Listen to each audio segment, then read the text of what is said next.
ભરૂચ જિલ્લાના ઝઘડિયા સ્થિત જીઆઈડીસીમાં આવેલા વિવિધ કંપનીઓ દ્વારા અવારનવાર કેમિકલયુક્ત પ્રદૂષિત પાણી જાહેરમાં છોડવાની ઘટનાઓ બનતી હોય છે।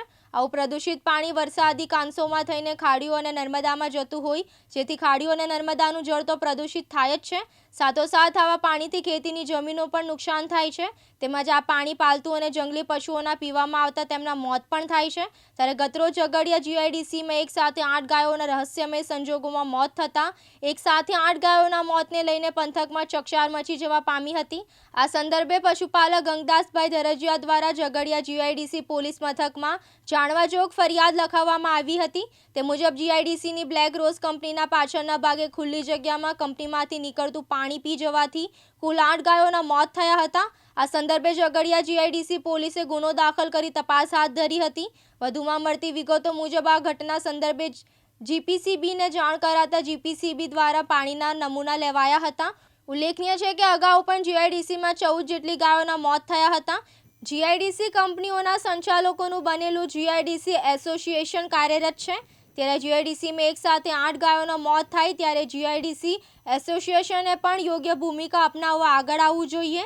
તેમજ આ બાબતે ગૌરક્ષકોએ પણ આમાં સંડોવાયેલા કંપનીના સંચાલકો સામે કડક પગલાં લેવાય તે માટે આગળ આવવું જોઈએ। મારું નામ ગંગદાસભાઈ કમાભાઈ ધરજીયા।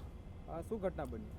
જો કે આ થળે આ બ્લોક રોસમાંથી પાણી નીકળતું છે બહાર, આ કેમિકલવાળું, અને આ અમારા ઢોર ચરતા ચરતા આ બાજુ આવ્યા અને અમને ખબર નથી કે આગળ આ કંપનીનું પાણી બહાર નીકળેલું છે એમ, અને ગોવાળિયા ચારવા આવ્યા તો આ 8 ગાયે આ પાણી પી લીધેલું છે। જો આ સામે થળમાં જે પાણી દેખાય ને તે એ પાણી પીવાથી અહીંથી ચરતા ચરતા બહાર નીકળ્યા એટલે ગાયો ધરુજી અને પડવા લાગી। પછી અમને એવું થયું કે ત્યાં પાણી જ્યાં એ પીધું એ જ પાણીથી આ ગાયોને ઈજા થયેલી છે ને આ ઓલી થયેલી છે, એટલે મેં તરત એ ગાયોને ઘેરે રવાના કરી દીધી, 5-6 ગાયોને, અને 3 ગાયો તાંતા કંપનીની પેલી સાઈડ જઈને મરી ગયો, અને આપણે 3 આય મરી ગઈ અને 5 ગાયો ઘેરે જઈને મરી ગઈ। ટોટલ 8 ગાયો મરી ગયેલી છે। આ બાબતે તંત્રને જાણ કરી કોઈને?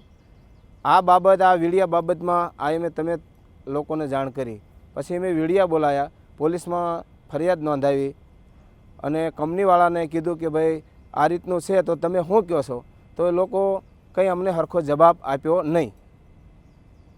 પછી એ લોકો એમ કહે છે એમ કે તમે જે કરવું હોય તે કરો, અમારા સાહેબ કંઈ બહાર ગયો છે, સાહેબ આવે પછી અમે તમે ડિસિઝન લેવી। પહેલાં અમને એમ કીધું કે 1 કલાકમાં તમને ડિસિઝન અમે આપી દઈએ। પછી એ લોકોએ એમ કીધું કે ભાઈ હવે 2:30 વાગે મિટિંગ અમારી છે, મિટિંગ પત્યા પછી તો અમે 2:30 વાગ્યા સુધી રાહ જોઈએ, 2:30 વાગ્યા પછી રાહ જોઈએ પછી કે હવે 3 વાગે આવજો। પછી 3 વાગે એટલે લોકોને કોલ કર્યો તો કે ભાઈ અમારા સાહેબ બહાર ગયેલા છે, એની જોડે અમારે વાત નહીં થતી, હવે કાલ 10 વાગે મિટિંગ રાખજો।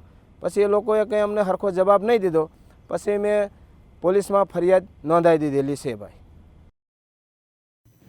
સતીશ વસાવા સાથે જીતુ રાણા, દિવ્યાંગ ન્યૂઝ, ઝઘડિયા, ભરૂચ।